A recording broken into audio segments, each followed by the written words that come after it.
ओम केशवाय नमः, ओम माधवाय नमः, ओम गोविंदाय नमः। हाथ धो लीजिए, नमस्कार प्रक्षालन। ओम से केशाय नमः। ओम पवित्रस्ते वैष्णव्या सावित्रो वा प्रसाद उत्पन्नात्रेण पवित्रेण सूर्यस्य रश्मवे तस्य ते पवित्रपोते पवित्रपोतस्य यत् कामः पुरे तक्षकेयम् शिवरा बोलने जब तक विवाह नहीं होता सब अच्छा बोलिए, गलत बोले तो बोले पढ़िए। सब क्या जल लीजिए। ओम अपवित्रः पवित्रो वा सर्वास्थानगतो विभाज अस्मरेत पुण्डरीकाक्षः बाह्याभ्यन्तरस्य। ओम पुडन्तः मां दिग्जडः पुडन्तः मनसदयः पुडन्तः विश्वभूतानि जात्विदपुणिमाम। ओम पुण्डरीकाक्षः पुनातो पुण्डरीकाक्षः पुनातो पुण्डरीकाक्षः पुनातो। अपने शरीर पर छीट लीजिए, फिर जल ले लीजिए। ओम पृथ्वी ते जल ले लीजिए हाथ में। ओम पृथ्वी ते मंत्रस्य मेरे पृष्ठ ऋषि सुतलम छंदः कुर्म देवतासन पवित्र कर्ण विनियोगः पृथ्वे त्वया धृता लोका देवी तुम दिस्नाधृतः त्वं च पवित्रं कुरु चासनम्। हाथ में जल लीजिए, फूल लीजिए और भगवान श्री हरि विष्णु जी के ध्यान कीजिए। ओम नमो नमस्ते गोविंदाय पुराण पुरुषोत्तमः। ओम इदं श्राद्ध ऋषिके सर्वतो हविषः। ओम भोदीपदेव रूपस्त्वं कर्म साक्षी हविग्रह कृतः यावत् कर्म समाप्तिः तावत् त्वं सुस्थिरो भवः। रख दीजिए। ओम देवताभ्यो नमः। दीपक को प्रज्वलित कीजिए। ओम शुभं करोतु कल्याणं आरोग्यं सुख संपदः शत्रु बुद्धि विनाशं च दीप ज्योतिर्नमोस्तुते।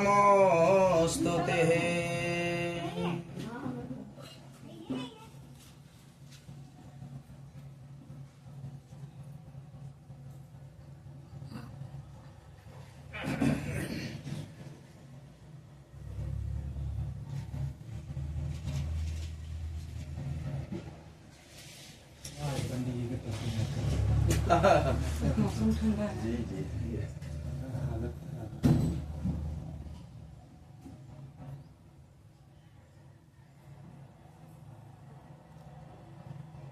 जगह है ना, अच्छा इसको कर लीजिए, झेलना पड़ेगा।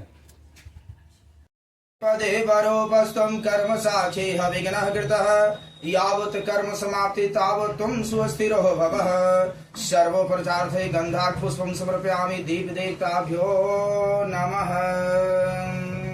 एक मुंजल से हाथ धो लीजिए। नमस्तः प्रक्षालनः। ओम ऋषिकेशाय नमः।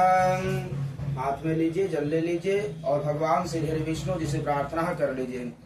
ओम शांताकारं भुजगशयनं पद्मनाभं सुरेशं विश्वधारण गगन सदृशं मेघवर्णः शुभांगं लक्ष्मीकान्तं कमलनयनं योगवृद्ध्या नगमयं वन्दे विष्णु भवभयहरं सर्वलोकैकनाथं सच्चिदानन्दरूपाय विश्वोत्पत्त्यादिहेतवे ताम्रपतय विनाशाय श्रीकृष्णाय वयं नमः।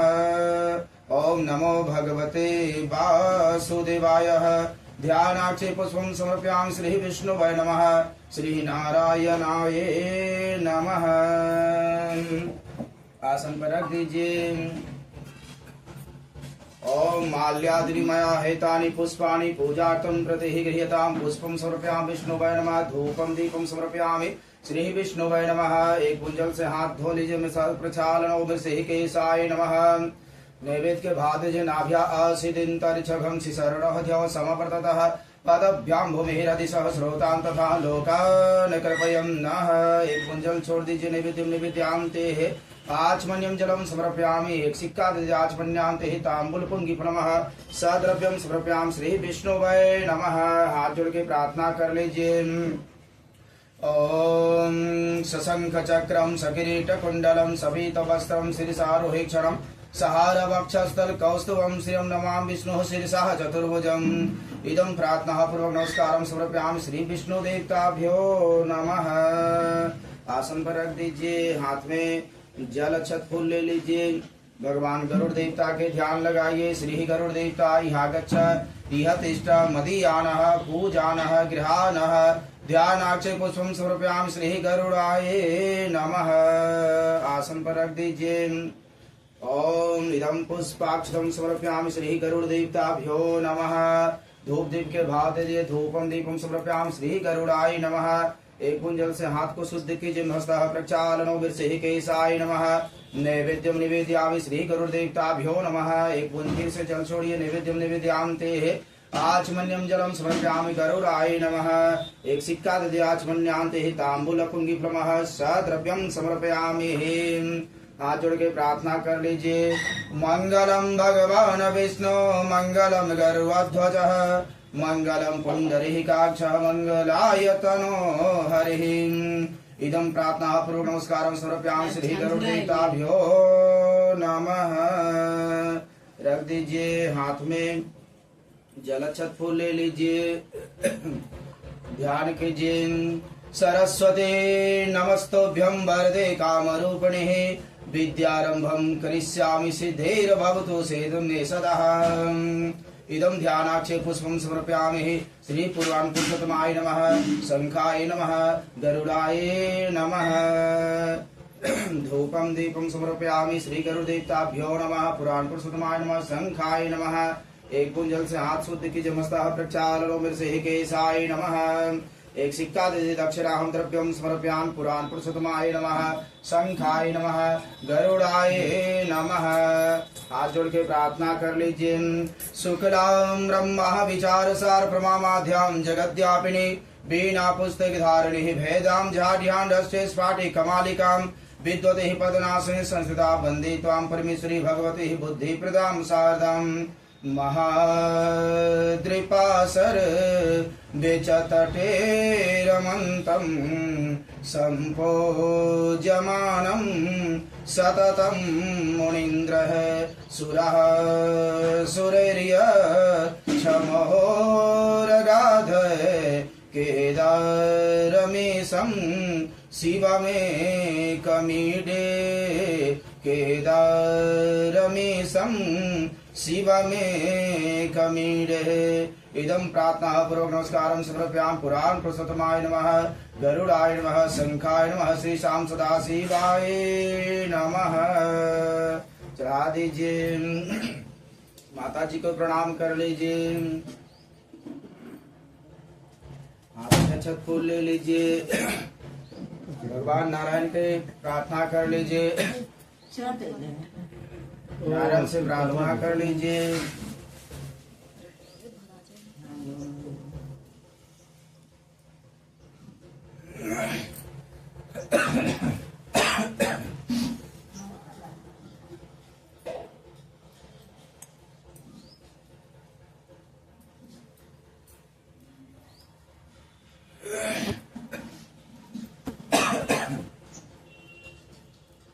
चलिए भगवान श्री हरि नारायण से प्रार्थना कर लीजिए। श्रीमन्नारायण नारायण नारायण श्रीमन्नारायण नारायण नारायण भजमन्नारायण नारायण नारायण श्रीमन्नारायण नारायण नारायण भजमन्नारायण नारायण नारायण श्रीमन्नारायण नारायण नारायण। ओम नमो भगवते वासुदेवाय। ओम नमो भगवते वासुदेवाय। ओम नमो भगवते वासुदेवाय। एक बार बोली प्रेम से राजा रामचंद्र भगवान की जय। श्री हरि विष्णु भगवान की जय। गरुड़ देव महाराज की जय। गरुड़ पुराण में देखते हुए बतलाता है कि बोलते रहिए ओम नमो भगवते वासुदेवाय। कहता है कि छूतक में पूजा करना दोष है ना, पूजा करना दोष है, लेकिन भगवान का नाम लेना दोष नहीं है। भगवान का नाम लेते रहिए, उसमें कोई दोष नहीं है, उनका ध्यान करते चलिए। क्योंकि हम लोग कुछ नहीं है, हम लोग क्या, हम लोग साधारण व्यक्ति हैं। भगवान के आगे हम लोग कुछ नहीं। इसीलिए भगवान का स्थान ऊंचा दिया जाता, हम लोग का नीचे बैठे तो चौकी पर सिंहासन पर स्थान दिया जाता है। कहावत भी है कि ऊंचे सिंहासन बैठे रघुनंदन, नीचे पवन कुमार।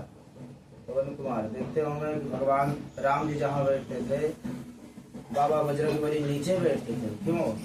क्योंकि समझते थे कि वो भगवान है, हम क्या है, हम शिष्य हैं। हम क्या, हम शिष्य हैं। इसलिए हम लोग नीचे स्थान देते हैं, भगवान को ऊंचे स्थान। बहुत जगह जाते हैं तो क्या करते हैं, आजकल तो शादी विवाह में भी हो गया कि पंडित जी नीचे बैठे हुए हैं, अग्नि देवता नीचे बैठे हुए हैं, और जजमान कुर्सी पर बैठ जाएंगे। हाँ, जिनको कोई परेशानी है, जिनको शरीर में कोई दिक्कत है, उनके लिए कहा गया कि बैठ सकते, उनके लिए कोई दोष नहीं। लेकिन अब देख रहे हैं ज्यादा माहौल, पंडित जी को नीचे बैठा दिए। पंडित जी बैठिए, अग्नि देवता नीचे बैठे हुए हैं, वरुण देवता नीचे बैठे हुए हैं, और जजमान क्या करेंगे, कुर्सी पर बैठ जाएगा। ऐसा नहीं होना चाहिए, उनका सम्मान करना चाहिए। वो देवता है, भगवान वरुण है, उनके बिना आशीर्वाद का कुछ नहीं होता। वरुण मतलब कलश में जो होता है उनको वरुण कहा गया। भगवान अग्नि है, उनको अग्नि देवता माना गया। देवता नीचे बैठे हुए हैं, और हम लोग क्या करते हैं, हम लोग ऊंचे बैठते। नहीं, वो गलत है, वो नहीं होना चाहिए। हाँ, कोई परेशानी है तो अलग चीज है, हमको नीचे बैठने में प्रॉब्लम है, परेशानी है तो आप बैठिए। जी, अब ऐसा हो रहा, बहुत जगह जाते हैं प्रोग्राम करने, तो लड़का लड़की बैठ के, छोटा सा चेयर अब आता है, थोड़ा सा कुर्सी आ गया, उस पर बैठ गए, पंडित जी नीचे बैठ गए, भगवान नीचे बैठना हो, चाप देखा ले, वो सब गलत है, वो सब नहीं होना चाहिए। अरे भगवान के सामने हम लोग क्या है, कुछ भी नहीं है।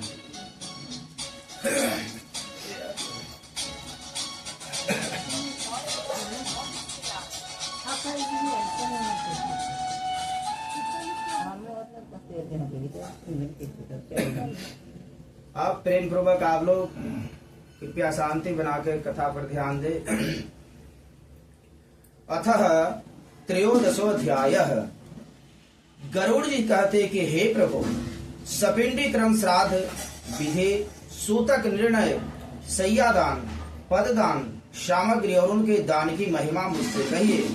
श्री भगवान कहते कि हे गरुड़, तुमको सपिंडीकरण, सपिंडीकरण किनको कहा जाता है, पितर को पितर में मिलाना, जो अभी प्रश्न कर रहे थे ना, मिलाया जाता, आप बोले थे ना, वही सपिंडीकरण होता है, उसका नाम है सपिंडीकरण। पितृमेलन मतलब पितर को पितर में मिलाया जाना, उसका वर्णन आज सुन लीजिए। श्री भगवान कहते कि हे गरुड़, तुमको सपिंडीकरण आदि से लेकर सब क्रियाएं कहता हूँ, श्रवण करो। जिससे प्राणी प्रेतत्व से छूट पितरों में प्रवेश करता है, जिनको पिता, पितामह, प्रपितामह या वसु, रुद्र, आदित्य नाम से पिंडदान नहीं मिलता। मतलब पितामह, प्रपितामह और वृद्ध पितामह। पितामह किनको कहा गया, बाबा को। प्रपितामह किनको, पर बाबा को। वृद्ध पितामह किनको, क्षर बाबा को, है ना। तो पुरुष अगर मर जाए तो उनको पर बाबा, क्षर बाबा, बाबा में मिला जाता। महिला अगर मर जाए तो उनको क्या होगा, दादी, परदादी, क्षरदादी में मिलाया जाएगा। देखते होंगे कि पंडित जी पूछते हैं जजमान से कि जजमान जी, ऐसा है कि आप दादी, परदादी, क्षरदादी के नाम बतलाइए। तो कुछ व्यक्ति जानते हैं, कुछ व्यक्ति नहीं जानते हैं, तो दोनों का उपाय इसमें बतलाया गया। पूछा जाता जी, वहाँ पर हम लोग पूछते हैं, अगर जानकारी है तो उनका नाम होगा, नहीं जानकारी तो उनका भी काम, मतलब उसका भी उपाय है। तो वही कहा गया है कि पितर को पितर में मिलाना। पितर मतलब जो इस लोक में नहीं है, उनको पितर कहा गया। तो बढ़िया से सुनिएगा कि जिस पुत्र ने सपिंडीकरण श्राद्ध नहीं किया, वह पुत्र हर समय अपवित्र रहता है ना। प्रश्न आता है कि बाबा, हम तो 10वां हो गया, अब तो हम शुद्ध हो गए। शुद्ध नहीं हुए, जब तक सपिंडीकरण नहीं हुआ आप शुद्ध नहीं है। सपिंडीकरण के बाद ही शुद्ध होता। पितर को पितर में मिलाया ना, आप शुद्ध कैसे हो गए। इसलिए सूतक माना गया, मतलब आप छूतका में हैं।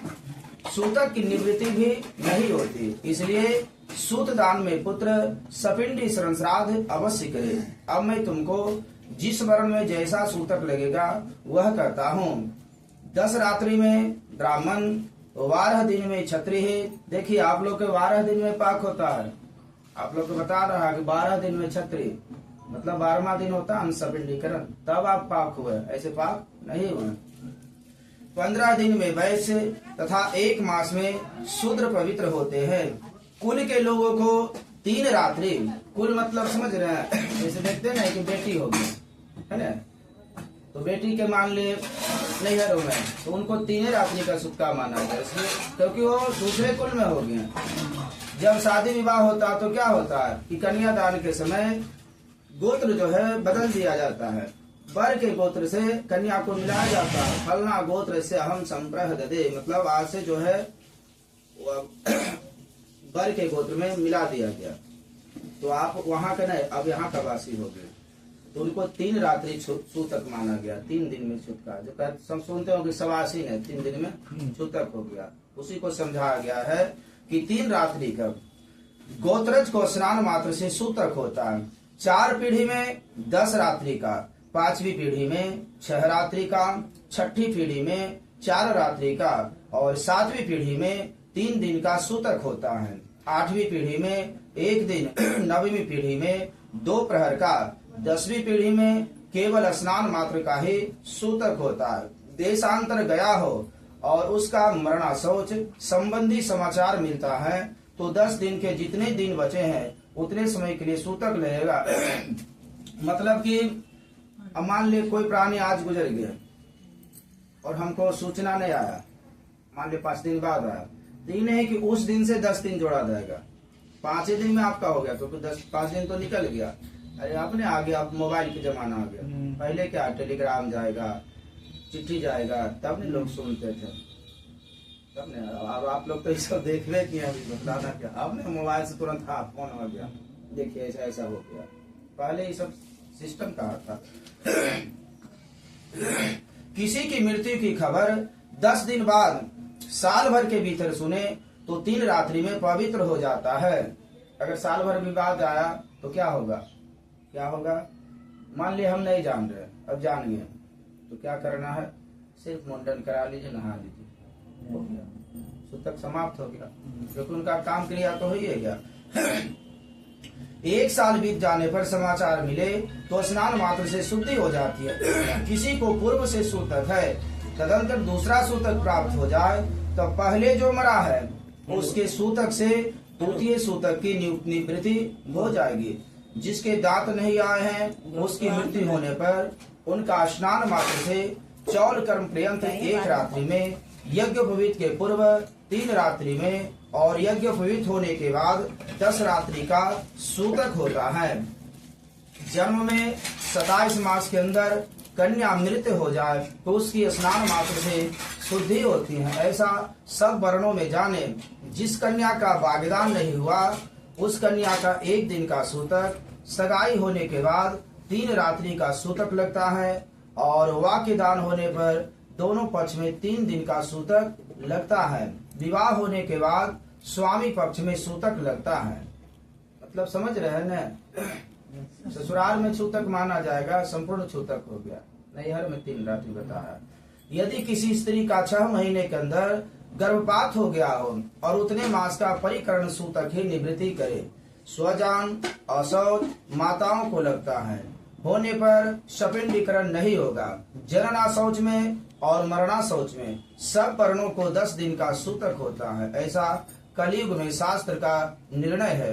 आशीर्वाद, दीप पूजा, प्रतिष्ठान, अभिवादन, सोना, स्पर्श करना अधिकार अशौच में न करे, है ना। देखिए क्या कहता है, देव पूजा वर्जित है। आशीर्वाद, अभी जो है आप लोग को विशेषकर भैया को प्रणाम भी नहीं करना चाहिए, है ना। इनको बतलाता है कि प्रणाम ना करें, क्योंकि एक कर्ता के रूप में भी है, इसमें मना दिया गया। अभिवादन, ये सब अशौच में मतलब सूतक में नहीं करे।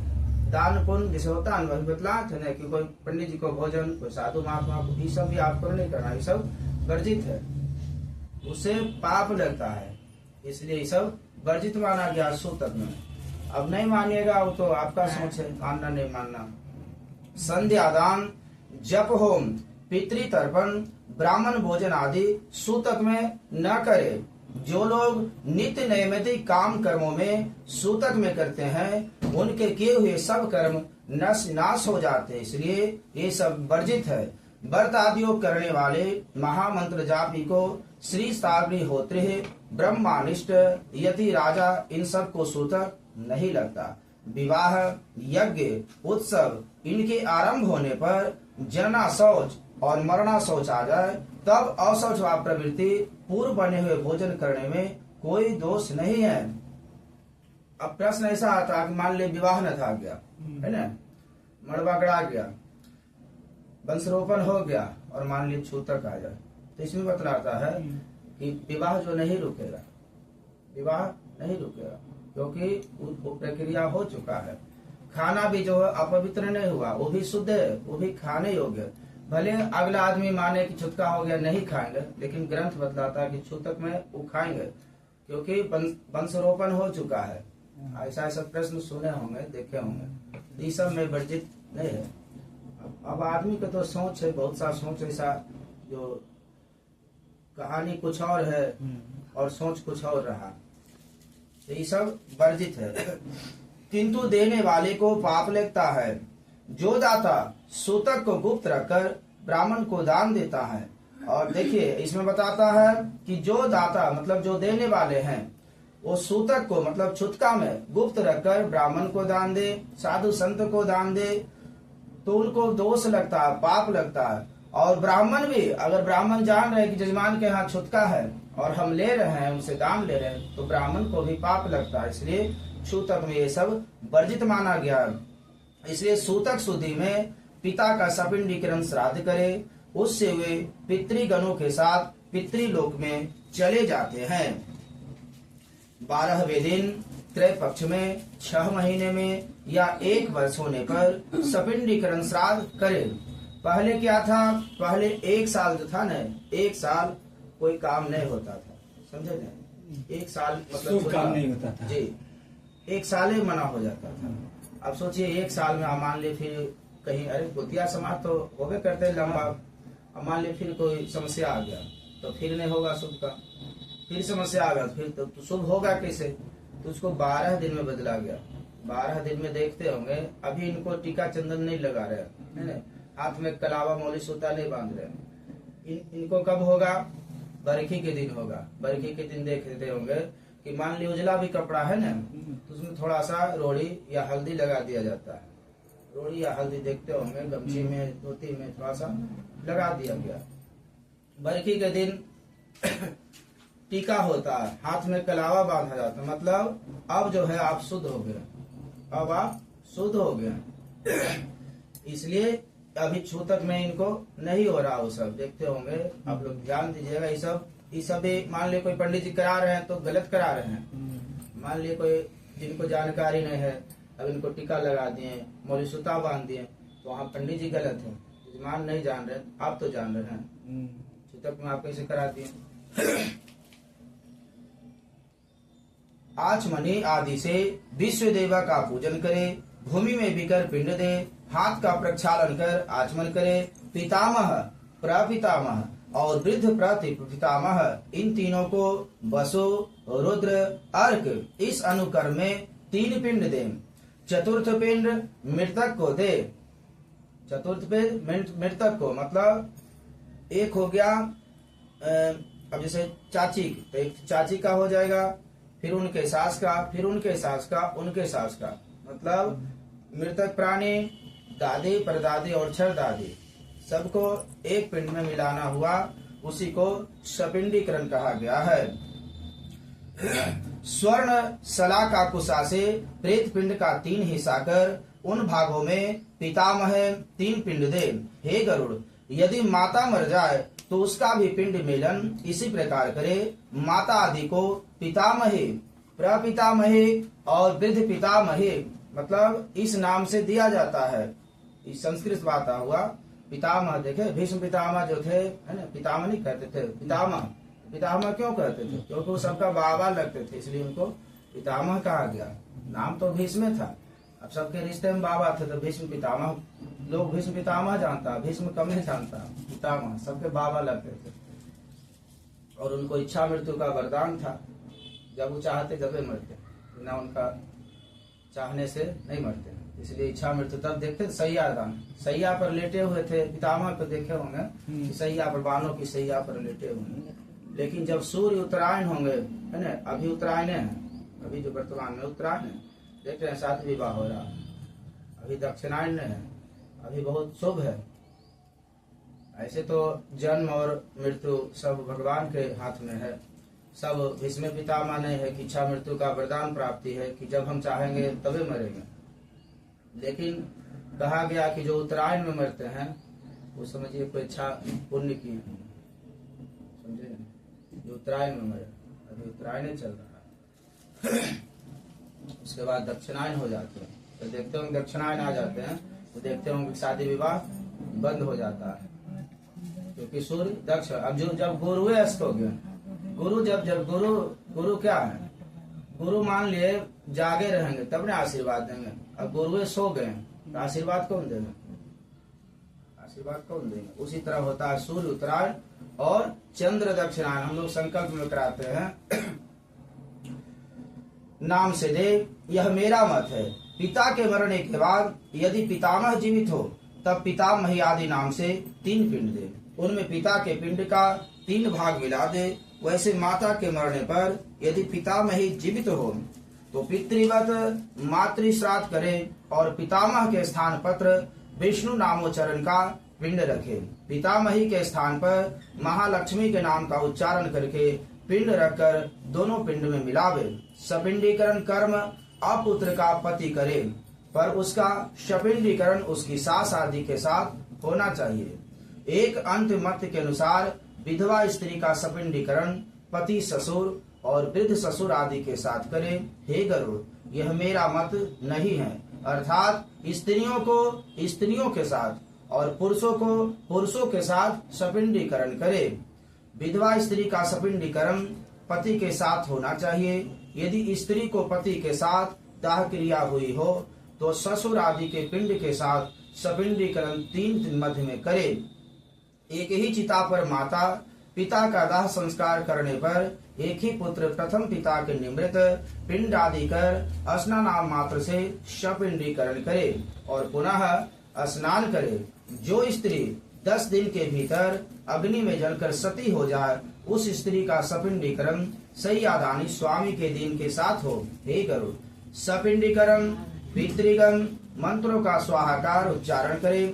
इसके बाद अतिथि को भोजन करावे, हंतकार को सदा करे, जिससे पितर मुनि देव मानव आदि तृप्त होते हैं। देखिए क्या कहता है कि सपिंडीकरण के बाद भोजन करवाएं, फिर ब्राह्मण लोग का भोजन होगा, है ना, साधु संत का भोजन होगा सपिंडीकरण के बाद, क्योंकि आप अब शुद्ध हो गए। पितर को पितर मिला तो देखते हैं सपिंडीकरण के बाद कहते हैं जजमान जी ऐसा है, जाइए अब आप स्नान करके आइए। उसके बाद होगा सैयादान, है ना, उसके बाद सैयादान होता, स्नान करने के बाद सैयादान होगा। सपिंडीकरण के दिन चंद्रार्थ में ब्राह्मण चरण की पूजा कर पितरों की अक्षय तृप्ति के लिए दान दे। अन्न, धृत, स्वर्ण, चांदी, घोड़ा, हाथी, रथ, भूमि ये सब आचार्य को दे। तदंतर स्वस्ति वाचन पूर्वक रोली केसर अक्षत नैवादि से ग्रहों का वेदिका विराट का पूजन करे।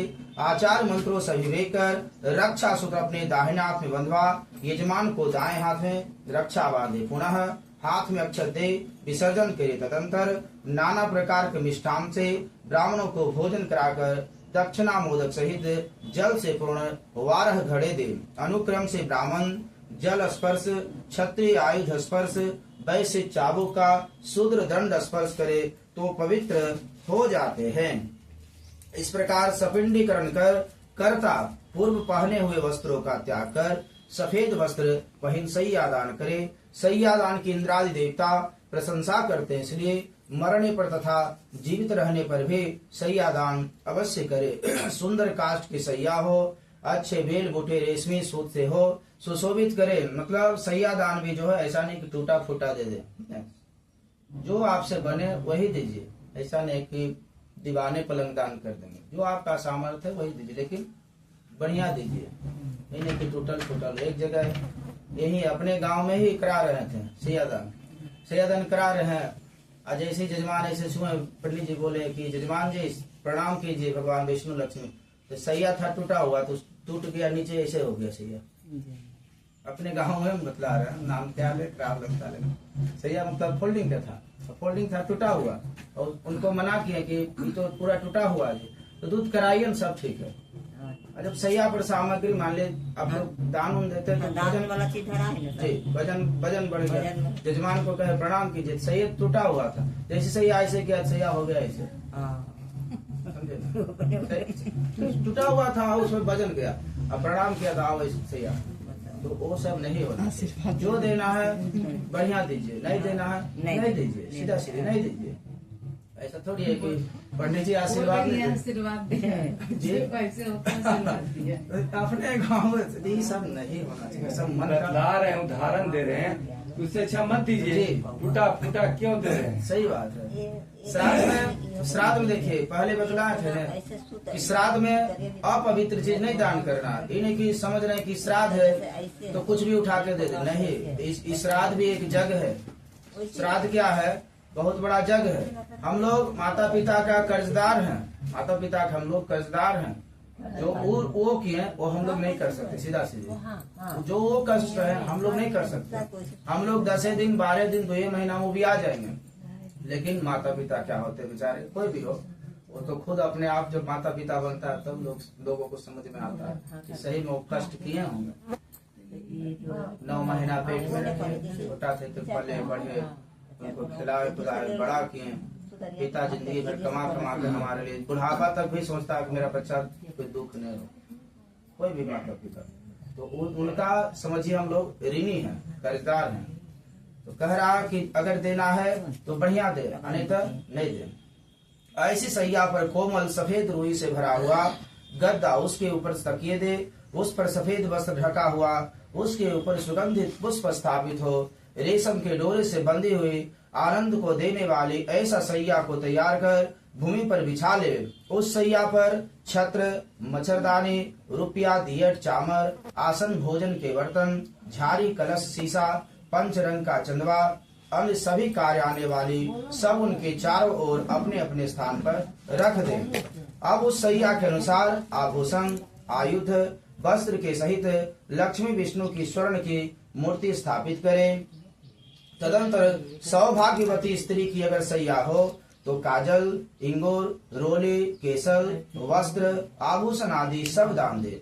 ऐसी सैया को तैयार कर स्त्री सहित एक ब्राह्मण को पुष्प आदि से पूजन कर अंगुली के आभूषण आदि से युक्त करे। पगड़ी आदि वस्त्र पहनाकर उस सुख सैया पर लक्ष्मी श्री नारायण देव के आगे बैठाए।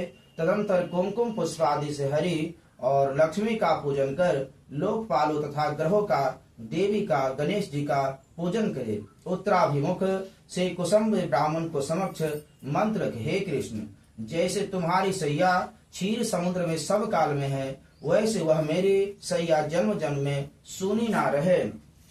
समझ रहे हैं इसका मतलब? कि समझाना पड़ेगा? नहीं समझ रहे जी। ऐसा कहकर ब्राह्मण तथा विष्णु का प्रतिमा पुष्पांजलि पर छेप कर सामग्री सहित सैया दान करे और वर तो ब्राह्मण कुरु को दान दे। हे ब्राह्मण, आप इस सैया दान को ग्रहण कीजिए।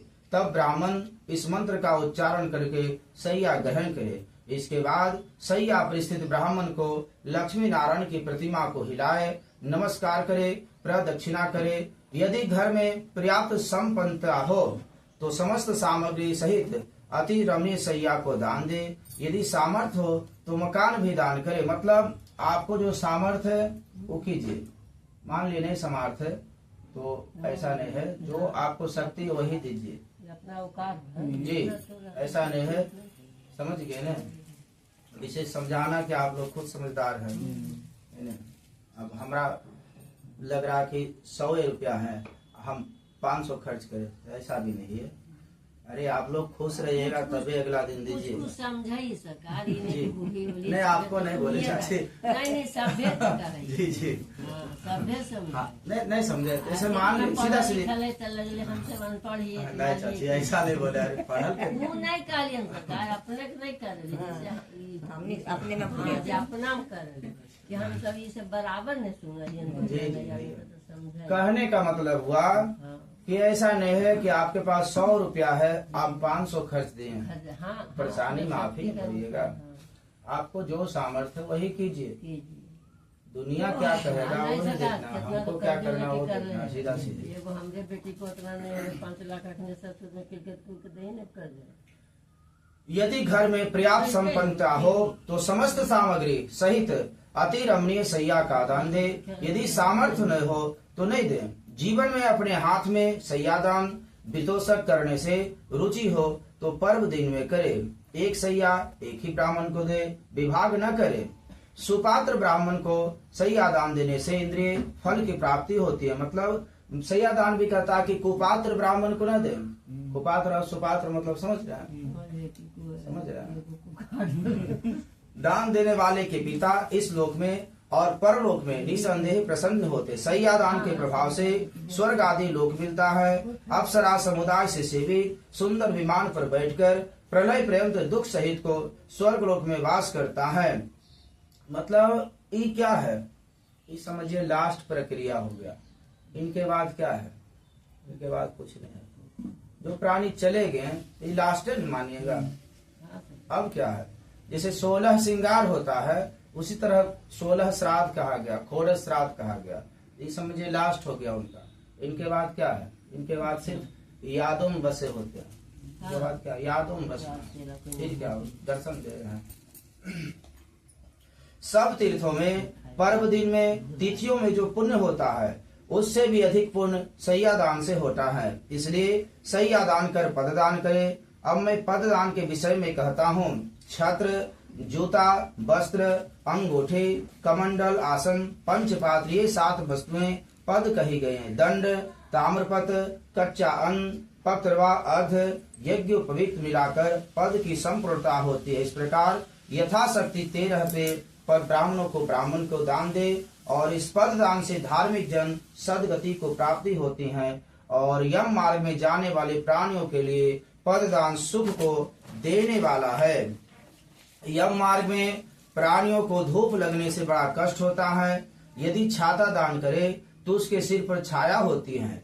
यमलोक मार्ग में बहुत कांटे हैं। उपानह दान देने से सवार होते। हे गरुड़, यम मार्ग में शीत उष्ण वायु के साथ घोर दुख है, इसलिए वस्त्र का दान देने से वे सुख से रास्ता तय करते हैं। यम मार्ग में काले पीले बड़े भयानक यमदूत हैं। जो अंगूठी दान देता है उसको कष्ट नहीं होता। कुछ कुछ जो है ना, कुछ कुछ जो बोले ना सामर्थ्य वही कीजिए। दान तो बहुत बदला रहा, लेकिन आपके पास जो सामर्थ्य वही कीजिएगा। ऐसा नहीं है कि बड़े बोलिएगा पंडित जी से करवा दिए, बतलाता बहुत कुछ, जो हमें शक्ति है वही करेंगे।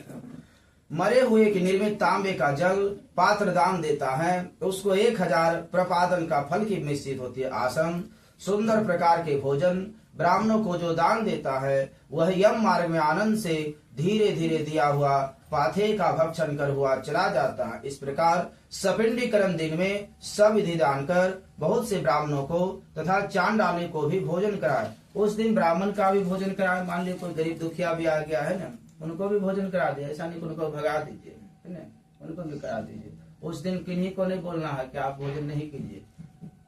चांडाल मतलब चांडाल, जो चांडाल के रूप है उनको भी करा दीजिए। जो लग रहा आपको खराब देखती है, बहुत मतलब झगड़ा कर रहा है, तो खाए तो ऐसा नहीं, क्योंकि वह पुण्य का काम है। श्रद्धा से कराना, इसमें शास्त्र बतलाता है उनको भी भोजन कराना है। सपिंडीकरण श्राद्ध कर संवत्सरी के पहले प्रति मास में जल और जल से परिपूर्ण 1 घट का दान करे। प्रेत के लिए बार बार पिंड दान किया जाए, उससे प्रेत को अक्षय तृप्ति होती है। अतः मैं विशेष तिथि मरने वाले जीव के मासिक, वार्षिक और पाक्षिक श्राद्ध के विषय में कुछ विशेष बात कहूंगा। जो पूर्णिमा को मरे उनका चतुर्थी को उनमासिक श्राद्ध करे। जो चतुर्थी को मरे उनका उनमासिक श्राद्ध नवमी तिथि में करे। नवमी तिथि को जिसकी मृत्यु हो उसका उनमासिक श्राद्ध रिक्ता तिथि चतुर्थी से होता है। इस प्रकार पाक्षिक श्राद्ध 20वें दिन किया करना। यदि एक ही महीने में 2 संक्रांति हो और 2 महीनों का श्राद्ध मलमास में करना, तो एक ही मास में 2 महीना हो तो दोनों मास में 1 पक्ष और 3 पक्ष आता। मतलब अभी जैसे ज्येष्ठ महीना है ना, अभी क्या है अधिक 1-2 महीना था ना जेठ, ये हो गया शुद्ध ज्येष्ठ शुक्ल पक्ष अभी चल रहा, तो एक पिंड बढ़ जाएगा। एक पिंड क्या होगा, बढ़ जाएगा।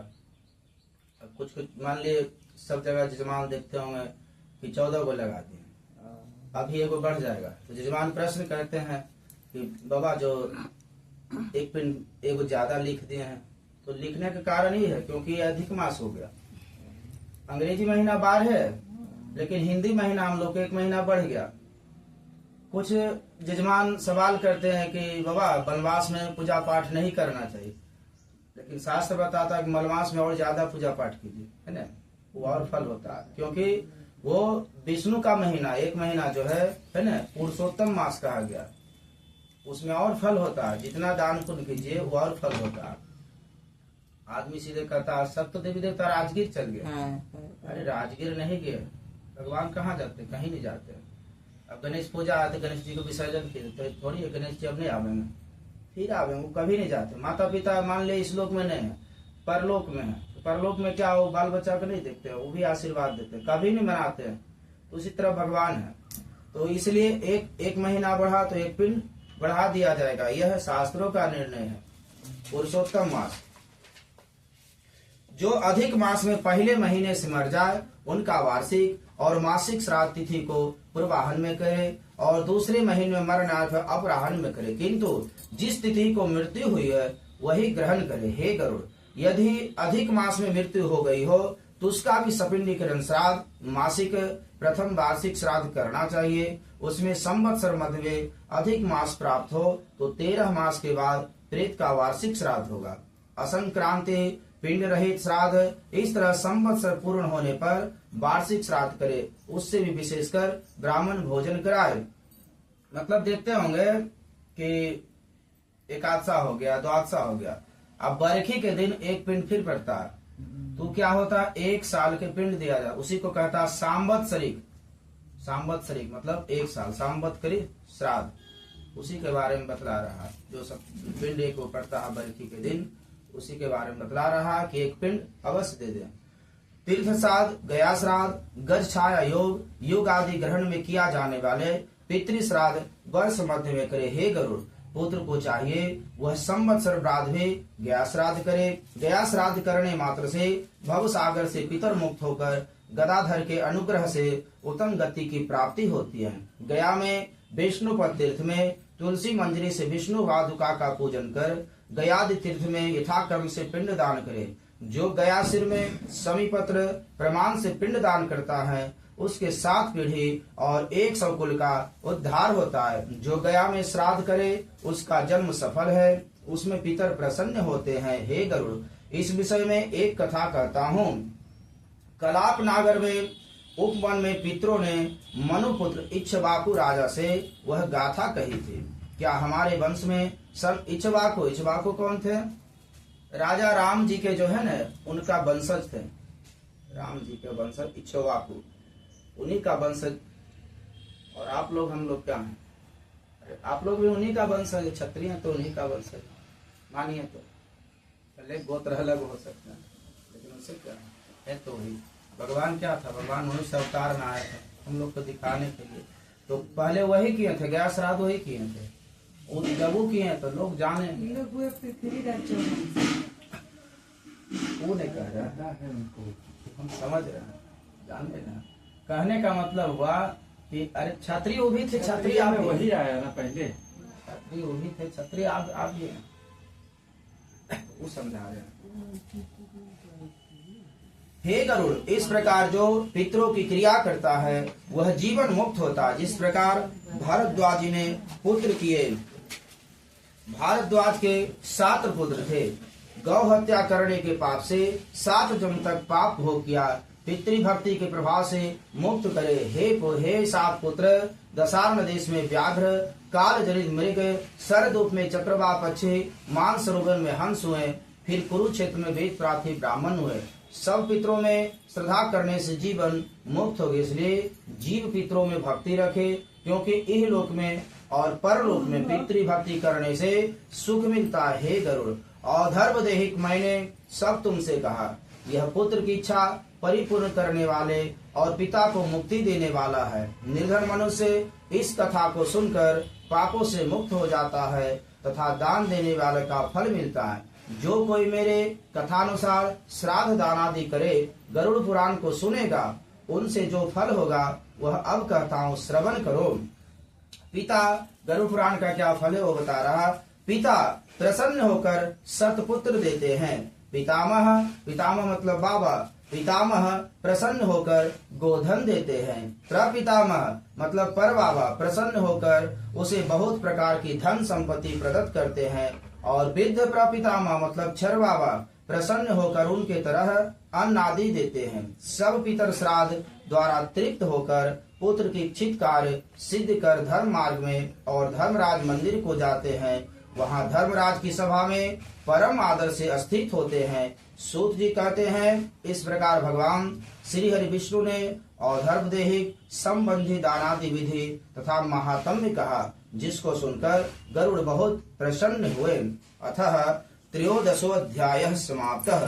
बोलिए प्रेम से श्री हरि विष्णु भगवान की जय, गरुड़देव महाराज की जय। तो आज आप तो समझ गए सपिंडीकरण क्या है ना, कौन सा वस्तु क्या दान है। अब पंडित जी लिखा देते हैं चप्पल, जूता, तो जजमान कहते हैं जूता लिखा दे। इसमें बतला रहा, हम ऐसे नहीं लिखा दिए, इसमें बतलाता है। अब देना नहीं देना उस जजमान पर डिपेंड करता है, देना नहीं देना। अतः 14वां अध्याय। गरुड़ जी बोले कि हे भगवान, यमलोक कितना बड़ा है, कैसा है, किसने क्या इसका निर्माण किया, वह मुझको कहिए। वहाँ का सभा कैसी है, उस सभा में किनके साथ धर्मराज बैठते हैं। हे दयानिधे, कैसे धार्मिक लोक धर्म मार्गों में धर्मराज मंदिर में जाते हैं। श्री भगवान बोले, हे गरुड़ सुनो, धर्मराज का नगर नर आदि ऋषियों से अगम्य है। वह मार्ग बड़े पुण्य से प्राप्ति होता है, उसे मैं तुमसे कहता हूँ। दक्षिण और नैऋत्य कोण के मध्य में यमराजपुर है। वह हीरा आदि मणियों से निर्मित है, देव मानवों से अवैध है। वह नगर चतुष्कोण है, उसके 4 दरवाजे हैं, ऊंचे प्रकार से वेष्टित है। उसकी ऊंचाई 4000 कोस है। उस पूर्व में चित्रगुप्त जी का सुंदर मंदिर है, जो 25 योजन लंबा चौड़ा है, 250 योजन ऊंचा, बहुत सुंदर लोक परिवार वेष्टित है। चित्रगुप्त जी के बारे में जानते हैं, वह लेखा जोखा करते, जैसे मुंशी होता है ना, कोर्ट कचहरी में जैसे मुंशी होता है, यहाँ चौकीदार होता है।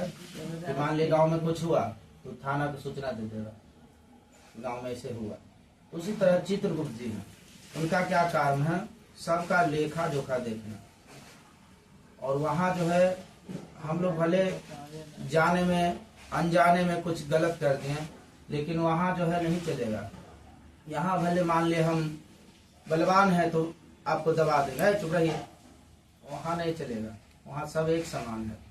वहाँ क्या, वहाँ थोड़ी बहुत तो लिखा रहा है, आप क्या अच्छे कर रहे हैं, क्या बुरा कर रहे हैं, वहाँ सब लिखा था। वहाँ न्याय वही करते हैं। वह ध्वजा पताकाओं से विभूषित है, चारों तरफ उसके विमान है, गीत बाधित शब्दान है, देव शिल्पों द्वारा चित्रों से रचित है, उद्यापन उपनादि द्वारा रमणीय है। ऐसा वह चित्रगुप्त जी भवन है। उस सभा में परमाभूत अपने आसन पर चित्रगुप्त जी बैठे हुए हैं। सब प्राणियों की आयु को ठीक ठीक गणना करते हैं। वे जीवों के अच्छे और बुरे कर्म के हिसाब से मोहित नहीं होते। जिनमें जैसा शुभ या अशुभ कर्म किया, उसको उस यमलोक में चित्रगुप्त जी के शासन से भोगना पड़ता है। चित्रगुप्त जी के गृह में पूर्व दिशा में ज्वर का महाघर है।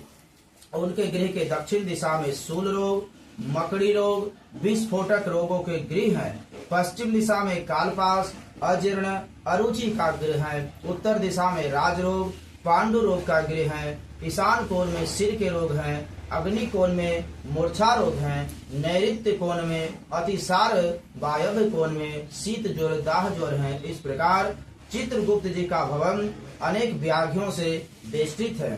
चित्रगुप्त जी सब प्राणियों का शुभ और अशुभ लिखते हैं। चित्रगुप्त जी के गृह में 20 योजन आगे बड़ा सुंदर धर्मराज का मंदिर है। वैदुर मणि के रचित 1000 स्तंभों से मंडित और स्वर से अलंकित है। वह अनेक हास्य कर प्रमादह युक्त है, जिसकी शरद ऋतु के बादलों जैसी शोभा है और उस शोभायान है। सुमनोहर है। स्फटिक मणि से सीढ़ियां और हीरे का फर्श है। मोतियों की जालियों से जड़ित उसकी खिड़कियां हैं। वहां ध्वजा पतासा से विभूषित है। नाना प्रकार के वाद्यों से शब्दायन है और स्वर्ण तोरस से अलंकृत है। इस तरह अनेक प्रकार के भूषण आदि से यह भवन विभूषित रहता है। विश्वकर्मा जी ने आत्मयोग के प्रभाव से इसका निर्माण किया। इस मंदिर में एक अलौकिक सभा है जो 100 योजन अपितु मनु को अत्यंत हर्षित करने वाली है। उस सभा में शोक, जरा, क्षुधा, तृषा, अप्रिय आदि नहीं है।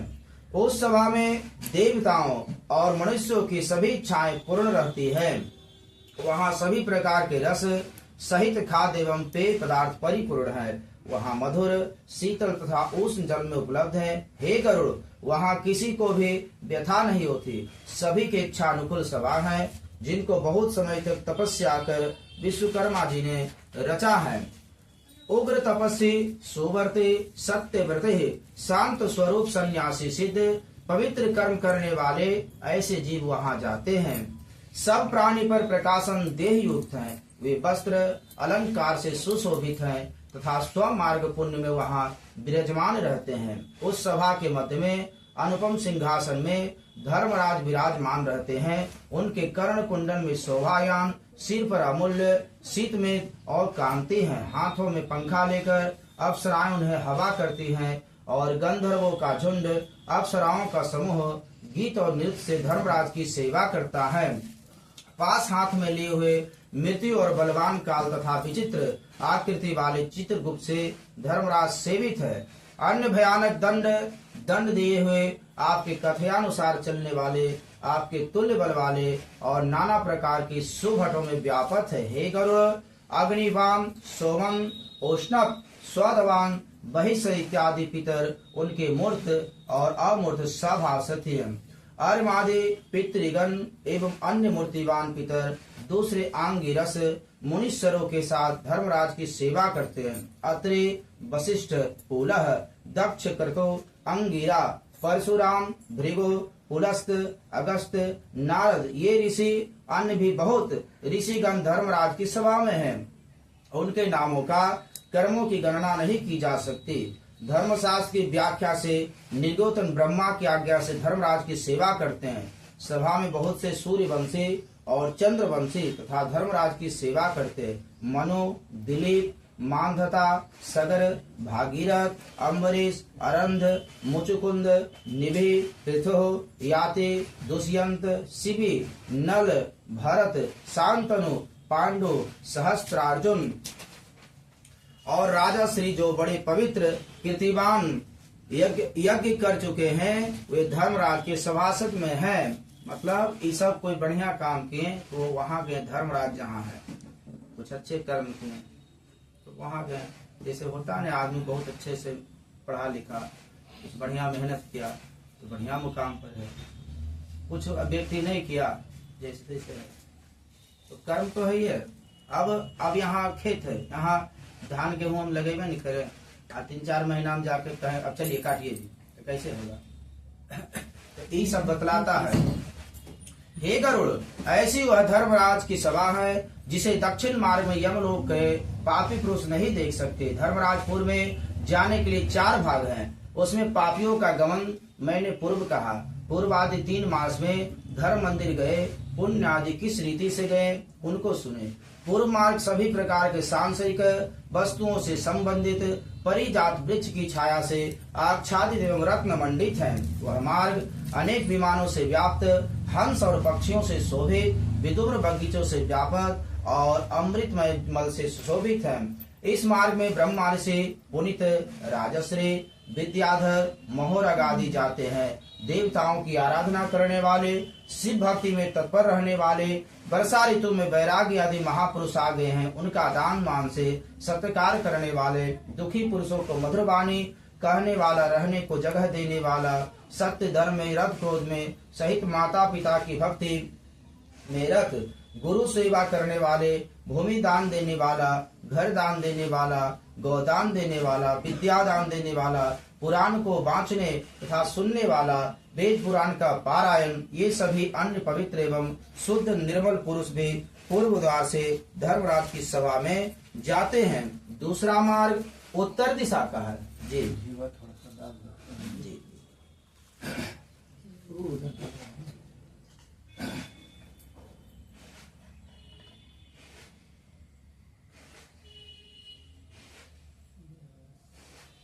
सीधा सीधे क्या है?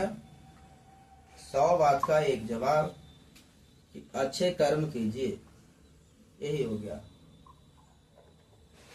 बुरा कर रहे हैं तो किनके लिए कर रहे हैं?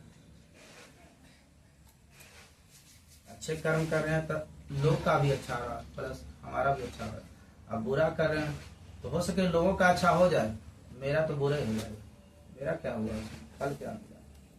सीधा सीधे है ना, 100 बात का एक जवाब। अब विशेष आप लोग क्या समझाना, अरे यहाँ भले ब्राह्मण बन के आए लेकिन आप लोग से छोटा है जी, तो विशेष आप लोग क्या समझाना। ज्ञान वैराग में संपन्न, सब प्राणियों का हित करने वाले, शिव विष्णु व्रत को करने वाले, कर्म को ब्रह्मा में समर्पण करने वाले, 3 ऋणों में निवृत्त, पंच यज्ञ में रत, पितरों का श्राद्ध करने वाले, समय पर संध्या के उपासक, नीच संगति से रहित और सत्संगति करने वाले, ऐसे पुरुष अप्सराओं के सहित विमान में बैठ अमृत पान करते हुए धर्मराज के मंदिर में जाते हैं। वे पश्चिम द्वार में प्रवेश कर सभा के अंदर पहुंचते हैं। धर्मराज उन्हें आया देख सत्कार कर उठ खड़े हो जाते हैं। वे शंख चक्र गदा खड्ग धारण किए चतुर्भुज रूप में पुण्य कर्मोजीवों में मित्रवत व्यवहार करते हैं। उन्हें सिंहासन देते हैं, नमस्कार करते हैं और वे अपने सभासदों में कहते हैं कि हे सभिगण, उन ज्ञानी जनों को नमस्कार करो, ये इस मंडल को भेद कर ब्रह्मलोक में जाएंगे। हे बुद्धिमानी श्रेष्ठ नरक भीरु पुण्यात्माओं, आप लोगों ने पुण्यों से सुख को देने वाले देवत्व प्राप्त किया है। जो अप्राप्त मनुष्य शरीर धारण कर नित्य वस्तु का साधन नहीं कर नरक में जाता, उससे अधिक अज्ञानी अन्य कोई भी नहीं। मतलब मनुष्य तन मिला, हम कुछ अच्छा करवे नहीं किए, तो मिला तो किस लिए? इसलिए क्या अच्छा क्या किए? अच्छा क्या किए? अरे 24 घंटा हो गया तो आधा तो आदमी सोने में गुजार दिया।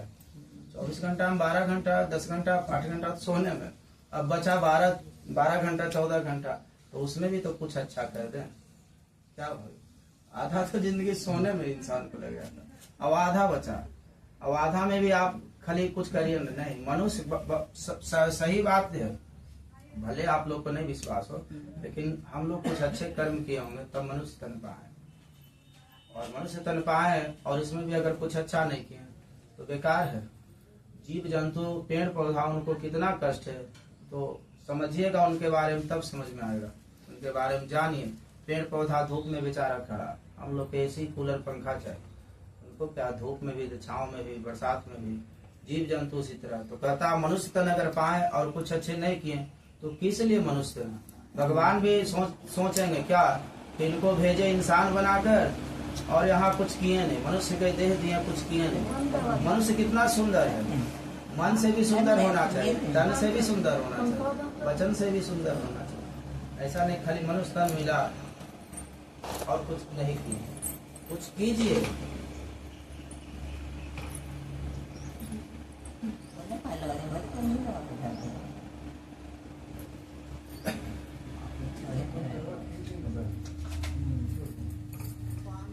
इसलिए अनेक प्रयत्न कर धर्म का संग्रह कर सभी वस्तुओं से संबंधित पुण्य स्थान हो जाइए। ऐसे धर्म वचन को सुनकर पुण्यवान पुरुष धर्मराज तथा सभा को नमस्कार कर देवताओं से पूजित मुनीश्वर आदि अस्तुल्य मन को विमान में बैठकर उच्चतम पद को जाते हैं। कोई परम आदर से धर्मराज की सभा में स्थिर होते हैं, वहाँ कल्प पर्यंत निवास कर देवता भोगों का भोग कर पुष्य में मनुष्य जन्म प्राप्त करते हैं। महाधनी सर्वज्ञ सब शास्त्रों को निष्पराध आत्मज्ञान से परम गति को जाते। हे गरुड़, यम संबंधित जो तुमने प्रश्न किया वह मैंने कहा। यदि आपको कोई और भक्तिमान सुने तो धर्मराज की सभा में जाता है। इति चतुर्दशोऽध्यायः समाप्तः। बोलिए प्रेम से श्री राजा रामचंद्र भगवान की जय, श्री हरि विष्णु भगवान की जय, गरुड़देव महाराज की जय। जय प्रभु, अपना आशीर्वाद सदैव भक्तों पर बना रखे, हमारे यजमान पर बना रखे, उनका जीवन हमेशा मंगल में आनंद होता रहे। जय भगवान। ओम नमो भगवते वासुदेवाय, ओम नमो भगवते वासुदेवाय, ओम नमो भगवते वासुदेवाय। जी रख दीजिए, ले लीजिए।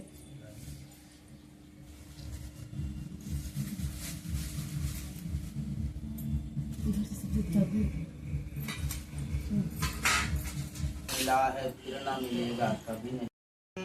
पद्मनाभं सुरेशं विश्वधारं गगन सदृशं मेघवर्णः शुभांगं लक्ष्मीकान्तं कमलनयनं योगवृद्ध्यानगम्यं वन्दे विष्णु भवभयहरं सर्वलोकैकनाथं। हरिः ॐ इदः गुङ्गः वै प्रजनं मे अस्तो दस्मीरगुङ्गः सर्वगणः गुङ्गः स्वस्ते आत्मसाणि प्रजासाणि पशुसारहे लोकभय सन्मय। ॐ अरात्रि पार्थिवः गुङ्गः राजा पितुर्प्रायहे धामभिः कदली गर्भ संभूतं कर्पूरं तो प्रदीपतिम् आर्तिर्कमहं कुर्वे पश्चिमे वरदो भवः। कर्पूर गौरं करुणावतारं संसारसारं भुजगेन्द्रहारं सदा वसन्तं हृदयारविन्दे भवं भवानी सहितं नमामि। मन्दारमाला कुलितालकाय कपालमालाङ्कित शेखराय दिव्याय देवाय दिगंबराय नमः शिवाय नमः शिवाय। त्वमेव माता च पिता त्वमेव बन्धो च सखा त्वमेव विद्या द्रविणं त्वमेव सर्वं मम देव देव। हरे राम राम राम हरे हरे, हरे कृष्णा कृष्णा कृष्णा हरे हरे, हरे राम राम हरे हरे, हरे कृष्णा कृष्णा कृष्णा हरे हरे। गोविंद जय जय गोपाल जय जय, राधा रमन हरे गोविंद जय जय, गोविंद जय जय गोपाल जय जय, राधा रमन हरे गोविंद जय जय। हरे राम राम हरे हरे, हरे कृष्णा कृष्णा कृष्णा हरे हरे, हरे राम राम हरे हरे, हरे कृष्णा कृष्णा कृष्णा हरे हरे। बोली प्रेम से राजा रामचंद्र भगवान की जय, श्री हरि विष्णु भगवान की जय, गरुड़देव महाराज की जय, सत्य सनातन वैदिक हिंदू धर्म की जय। ओम नमः पार्वती पतये, हर हर महादेव शंभो।